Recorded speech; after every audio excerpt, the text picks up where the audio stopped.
princípio pelo qual todos os fenômenos estão sujeitos à causalidade e às leis universais imperturbáveis. É o determinismo. De tal forma que uma inteligência que possa compreender todos os fenômenos naturais do universo pode prever o futuro e pode reconstituir o passado. Isso é uma propriedade que apenas a espiritualidade maior possui. Aqueles que são os primeiros tutelados do Criador, assim como Cristo, que aqui esteve na formação desse planeta. Eu gostaria de fazer algumas considerações astronômicas, porque quando Jesus fala muitas moradas na casa de meu pai, Kardec vem falar nesse mesmo capítulo de inúmeros mundos.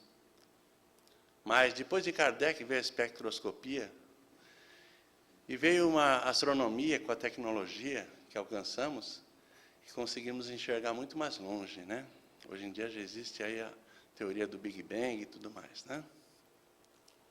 Mas para a gente posicionar um pouco, nós vamos passar essas considerações. Por quê? Porque muitos sabem mais do que eu aqui. E alguns podem saber igual ou menos do que eu. E também pelo motivo de que quem não sabe de onde veio, provavelmente vai ter dificuldade para chegar onde quer chegar, né?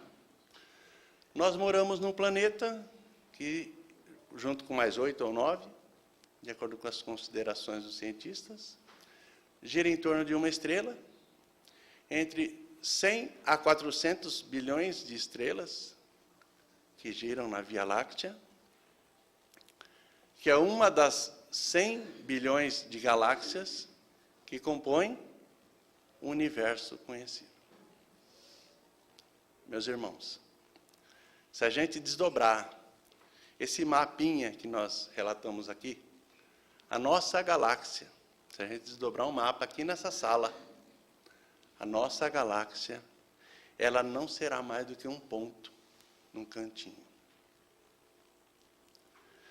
Quando o Espírito de verdade vem nos esclarecer, né, sobre as dificuldades que nós temos no planeta, sobre as misérias humanas que nós passamos hoje, as lutas que temos, que considera tal qual uma penitenciária ou um hospital, nós temos que compreender o seguinte: nós estamos numa pequena fração da humanidade universal.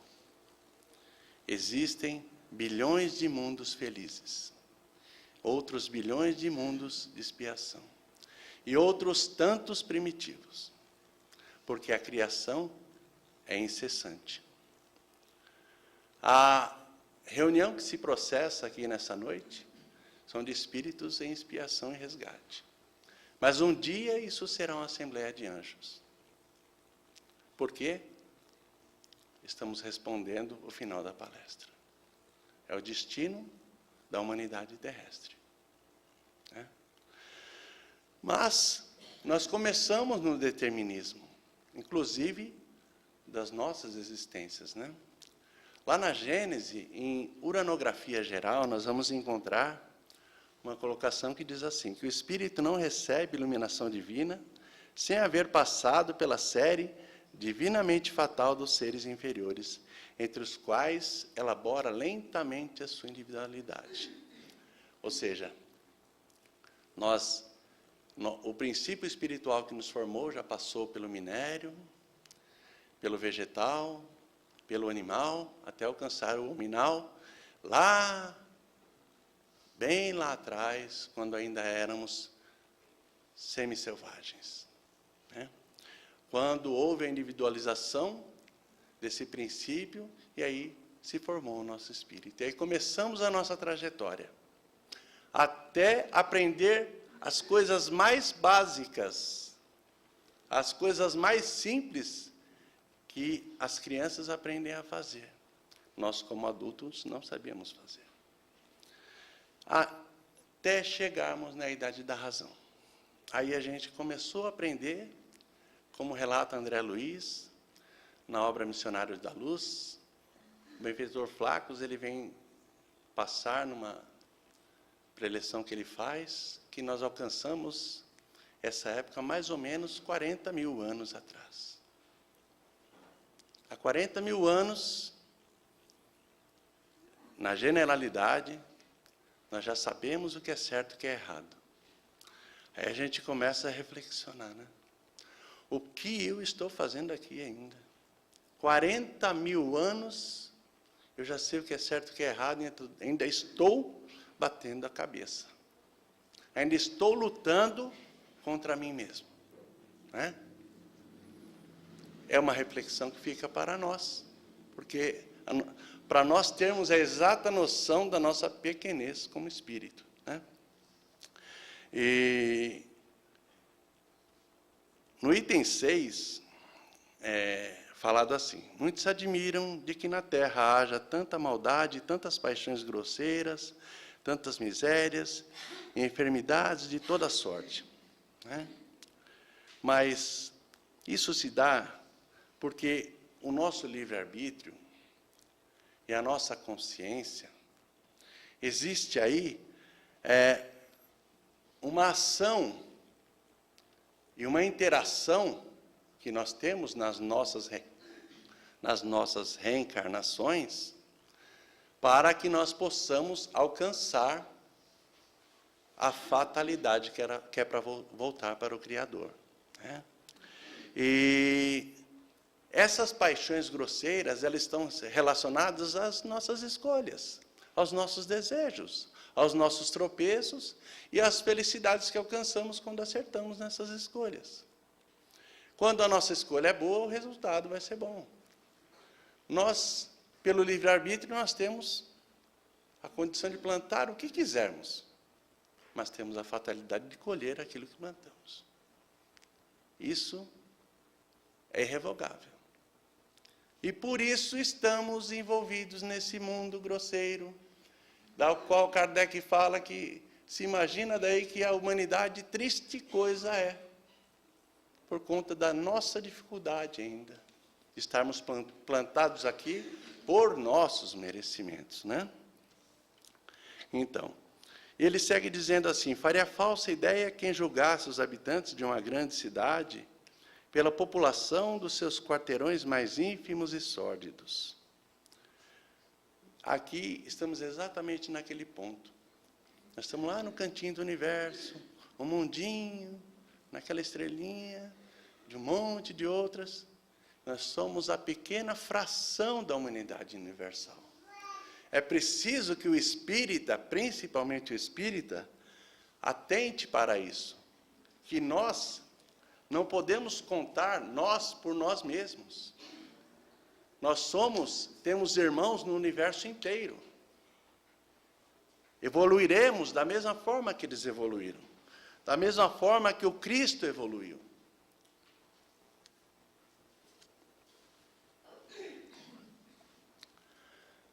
Pois, quando se retrata que a Terra se assemelha a um hospital ou a uma penitenciária, nós devemos compreender que os sãos não vão a hospitais, a não ser que vá acompanhar um doente. E as pessoas de bem não serão internadas numa penitenciária também, não é? Portanto, entendendo também aquela colocação de Emmanuel quando diz: não existem vítimas sob o sol, somos todos culpados. Somos todos ainda doentes. Por isso, graças a Deus, pela misericórdia dele, estamos instalados nesse mundo de expiação e provas. E é bom? É ótimo, gente. Sabe por quê? Porque tem companheiros que estiveram conosco nessa jornada, contemporâneos a nós, que já não conseguirão mais retornar para esse mundo de expiação e provas. Terão que voltar para mundos inferiores, para auxiliar o crescimento daquelas humanidades, e também, dessa forma, adquirindo elevação. Porque quantos deles eram tão elevados intelectualmente, mas sem um pingo de moralidade e respeito ao próximo, né? Então, cuidemos para que não caiamos nesse rol. E só tem uma forma de fazer isso: a gente fazer o melhor que tiver dentro de nós. E se não for suficiente, buscar o conhecimento, buscar o dever de cada um de nós. E dessa forma, sim, a gente vai aprender a cada dia mais e amar cada dia mais. É a única forma da gente continuar, por enquanto, nessa penitenciária. Porque nós somos dignos dela, e graças a Deus, como eu disse, né? Se numa penitenciária nós encontramos todas as torpezas e todos os vícios, é o que nós vemos por aí. É o que nós vemos as pessoas, muitas vezes, levando a vida em busca de prazer e lazer, fazendo as buscas da felicidade material, que é passageira, transitória. E quantos de nós, até espíritas, esquecem da obrigação que o Mestre mesmo falou para nós? Porque o Cristo não trouxe outra mensagem que não seja amar, servir e perdoar, né? E mais adiante a gente vai retratar um pouquinho melhor isso aí. E quando nós estivermos curados, quando nos libertarmos de nossas mazelas, quando nos libertarmos daquilo que tanto nos aflige, quando a gente parar de acusar o outro e cuidar de nos melhorar a nós mesmos, a gente vai começar a se libertar desse mundo de expiação e provas. Haja visto que nós não temos ainda certeza se nós já entramos em processo de transição para o mundo de regeneração. Porque tem muitos companheiros aí que estudam muito mais do que nós, que estudam até outras línguas, para poder decifrar alguns códigos aí, que ficaram depositados nas Escrituras, que dizem que nós já estamos penetrando no mundo de regeneração. Só que, quando o relógio bate meia-noite, começa o dia, mas é noite alta. E para que esse dia amanheça e nós vejamos a luz, nós teremos que atravessar a madrugada alta. E não vai ser fácil. E é muito bom que nós estamos na casa espírita, porque nós já temos a notícia da terceira revelação, nós já temos o conhecimento de algo mais que não possuímos até hoje, até entrarmos nessa seara. Nossos horizontes se abriram de uma forma gigantesca. Quem veio de outras ordens religiosas sabe o que eu estou falando. Porque quando não tínhamos respostas para tantos mistérios, aqui nós encontramos a iluminação que nos dirige à vida hoje.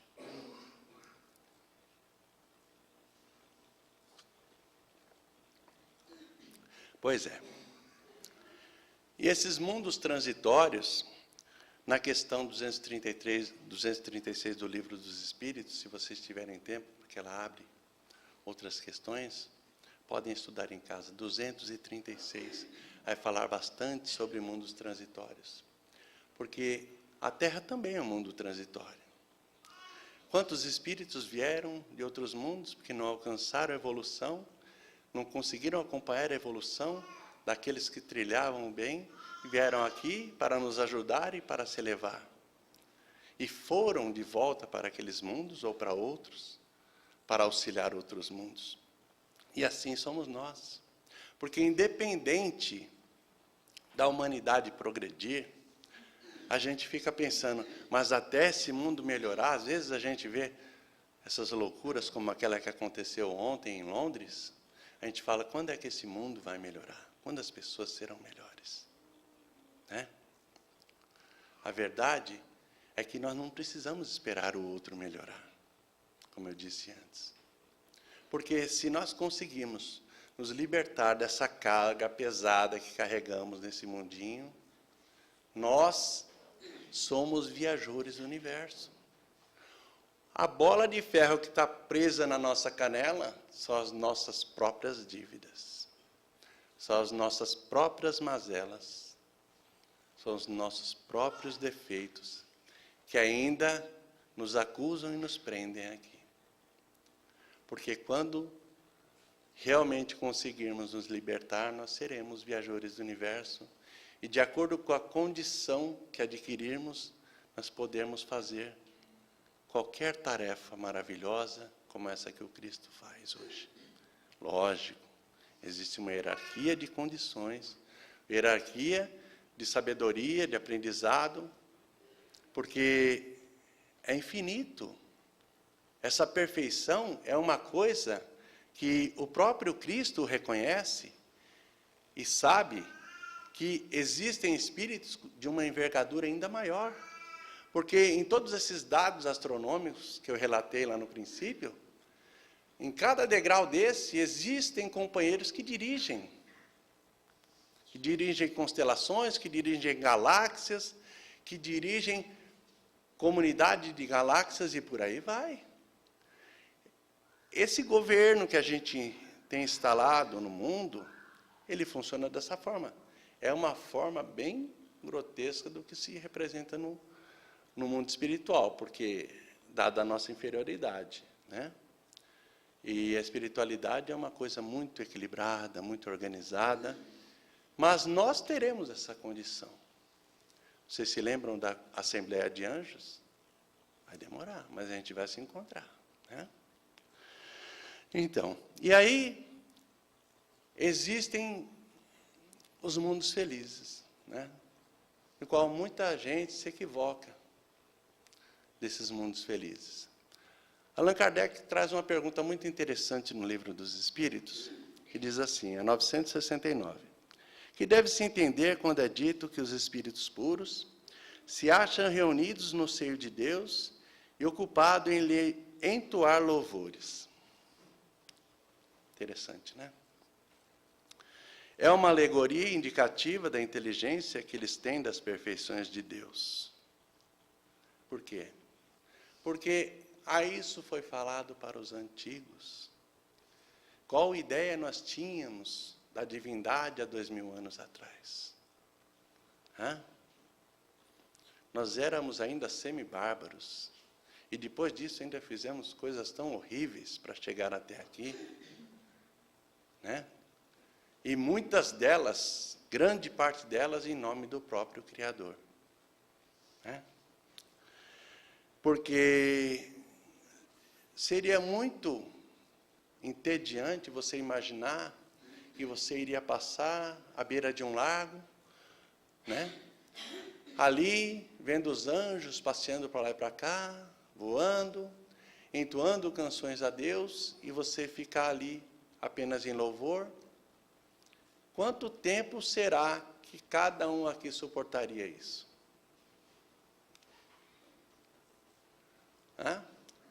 Uma hora, 2 horas, um dia, 10 dias? Ninguém levantou a mão, então vocês vão conseguir ir para a eternidade desse jeito? Não é possível. Todo mundo aqui ia se jogar no lago e falar, eu quero me afogar, porque isso é um tédio terrível. Né? E nós, espíritas, já sabemos que para a gente desencarnar, encontrar com o Criador, eu acho que a gente pega fogo só da luz. Se Paulo não suportou o Cristo, né? Ficou cego por 3 dias. Então, aí a resposta vem com a sublimidade incrível, né? Tudo na natureza, desde o grão de areia, canta, isto é, proclama o poder, a sabedoria e a bondade de Deus. Tudo na natureza serve. O universo foi criado, toda a matéria que está à nossa volta, cada estrela que nós vemos piscando no céu está servindo. Tudo serve para alguma coisa. Algum irmão aqui já viu um pé de laranja comer a própria fruta? vaca não toma leite. Alguém já viu? E a gente toma leite para danar, né? Então, são dois pequenos exemplos que dizem, né? Toda a natureza está aí para servir. E toda a natureza, ela está aí agradecendo ao Criador, louvando o Criador com o seu trabalho, né? Por quê? Porque para isso tudo foi criado. Nós fomos criados para produzir, para fazer melhor, ou para pelo menos fazer. Por quê? Nós somos bons pais, somos bons filhos, bons irmãos, bons vizinhos, bons colegas de trabalho. Nós somos bons com aquele cara que pisa no nosso pé dentro do ônibus ou do metrô. Todos esses pequenos detalhes formam a nossa individualidade, o que nós somos. Cada relacionamento, cada resposta, cada reação, as reações é que são difíceis, né? Que no momento que vem a cacetada, já tem um taco aqui para pegar, para rebater, né? Isso tudo faz parte do cotidiano que nós vivemos. Nós temos ainda uma imensa luta interior, a qual depositamos no terceiro. Nossa luta do dia a dia, né?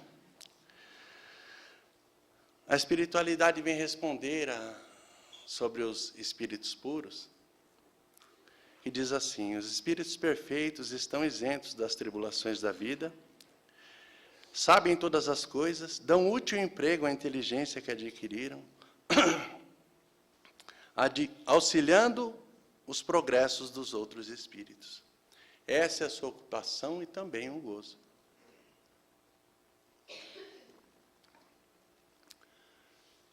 Vejam bem, esse relógio está certo? 8h30. Então, vejam bem, o que o Cristo faz? Qual o trabalho do Cristo? 4,5 bilhões de anos.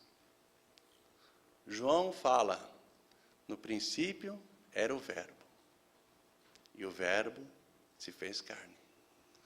Verbo é ação. No princípio, Jesus estava lá na ação. Quando no hebraico se diz Elohim, está se falando não de Deus, mas de uma comunidade de espíritos puros. Se nós traduzirmos literalmente, nós teremos a palavra deuses. Porque Deus é apenas El. Elohim é o plural. Então, o Cristo esteve lá, com uma comunidade de espíritos puros. E desde lá, continua caminhando entre nós. Continua esperando para que nós façamos a nossa parte. O Cristo ainda hoje visita o sacerdote que o condenou à cruz. Ainda. E a gente, às vezes, por uma besteira, deixa de amar, deixa de gostar, né? Se irrita, não vou com o jeito daquela pessoa porque ela fez isso, isso, isso. Por todo o calvário, por todo o sofrimento, por toda a humilhação, e ele ainda está lá. E quantos companheiros com dificuldades acerbas de evoluir, Cristo ainda espera, todos eles. Porque ele já aprendeu a amar incondicionalmente. Enquanto muitas vezes nós temos dificuldade de amar e se relacionar com a própria família, ele já fez de todos nós seus irmãos. E ama cada um de nós como vocês amam seus filhos, talvez melhor. E nós buscando esse destino fatal, quanta dificuldade temos de evoluir. Existe um retrato que Humberto de Campos faz, de um companheiro, que diz muito bem uma coisa que Emmanuel diz que é assim, que grande parte da humanidade atravessa existências inteiras sem evoluir 1 centímetro, 1 degrau.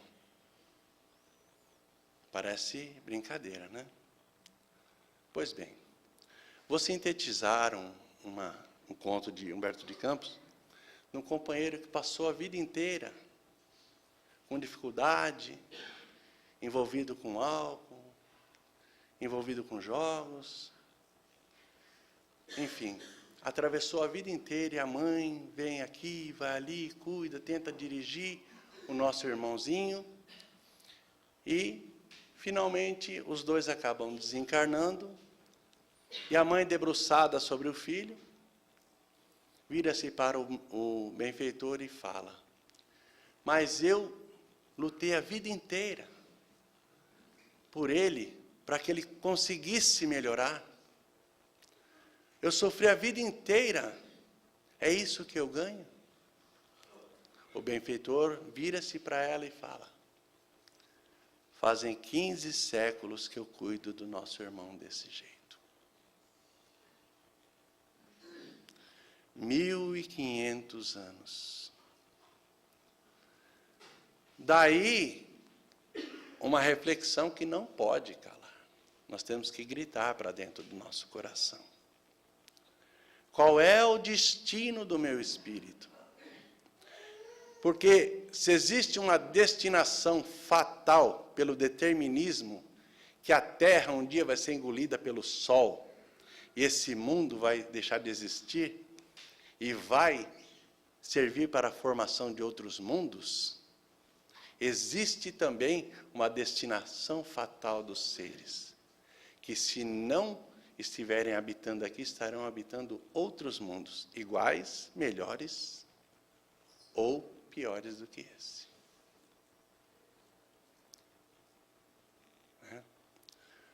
O que eu estou fazendo para melhorar um pouco? Então, nós temos que parar e contar assim, como eu era há 10 anos atrás. Né? Como eu sou hoje, como eu era 10 anos atrás, como eu era 20 anos atrás. O que eu fazia há 30 anos atrás. Tem gente que aqui que estava nascendo, eu acho. O que eu era capaz de fazer? Eu ainda sou capaz de fazer tudo o que eu fazia?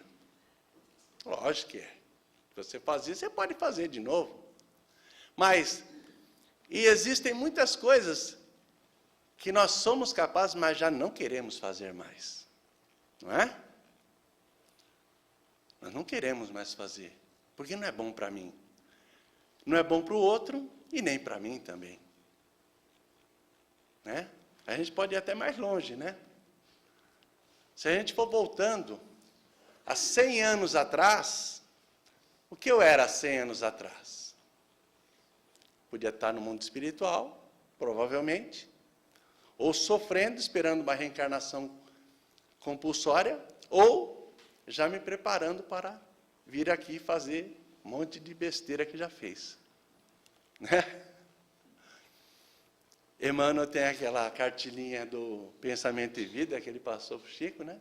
A pedidos, que é muito boa também, eu recomendo.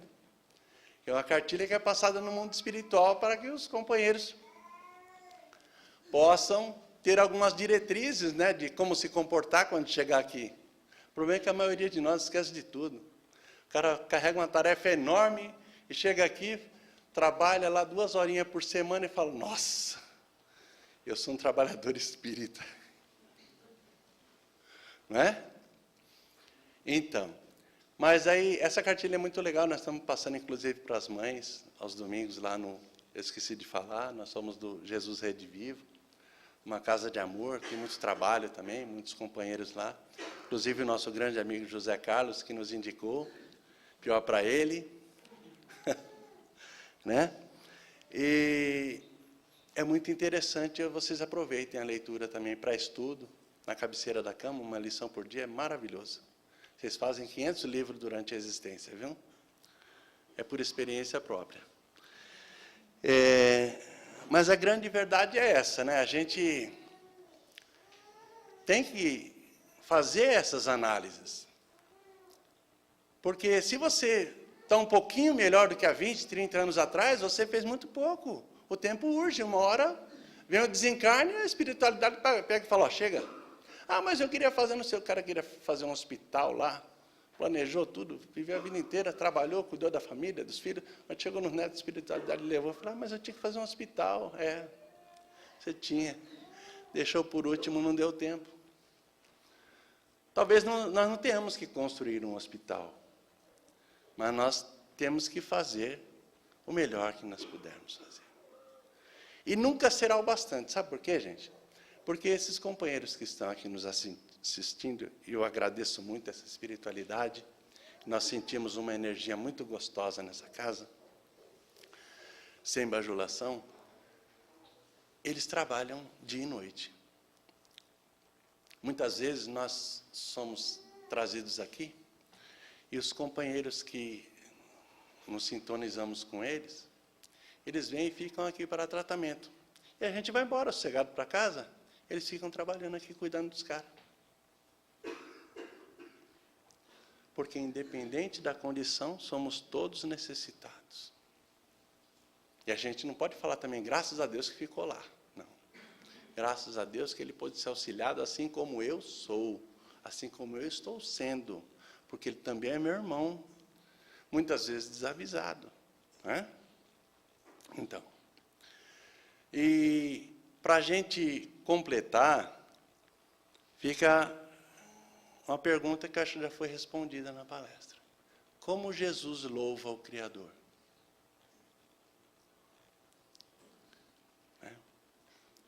Jesus louva o Criador trabalhando incessantemente. E vai trabalhar eternamente e feliz. Porque espírito perfeito é feliz em qualquer lugar que pise. Na obra A Evolução em Dois Mundos, André Luiz fala que os espíritos perfeitos, esses co-criadores em plano maior, eles têm uma ligação com o Criador que é indescritível. É tão misturado que até hoje a humanidade ainda, grande parte dela, acha que Jesus é o próprio Deus. Mas Jesus dizia, ele mesmo, de viva voz, bom é meu Pai que está nos céus. Podeis fazer tudo o que faço e muito mais. É o reconhecimento que é mais um. E cada um de nós é mais um. Então vamos ser, cada um de nós, mais um que pode colaborar com essa evolução desse mundo. Porque se nós estamos colaborando com a evolução do companheiro que está à nossa volta, todos os irmãos que vêm conosco, que dividem essa existência, nós vamos trazer para nós também um mundo melhor. E é só dessa forma que nós vamos transformar o planeta. Não esperem que o político que vem em 2018 será maravilhoso, e o de 2022, e assim por diante, porque nós temos que começar a transformar isso de dentro de nossos lares, porque a corrupção começa dentro do lar. Quando a mamãe fala para o filhinho, fala que eu não estou. Né? Então, Emmanuel tem uma frase que diz assim, os títulos do Cristo não são os da inatividade, com isenção de responsabilidade e esforço. Não são. Portanto, se todos entendem que o Cristo é um anjo do Criador, todo mundo já sabe o que ele faz, ele não toca harpa. Ele ama a todos nós e trabalha incessantemente por cada um de nós. Então, vamos segui-lo com uma enxada na mão, pegando na charrua mesmo e falar, eu vou fazer minha parte, porque eu quero me livrar das misérias humanas que ainda residem em mim e quero fazer parte desse grande mundo feliz que ainda será o planeta Terra. Que Deus abençoe todos vocês. Muito obrigado.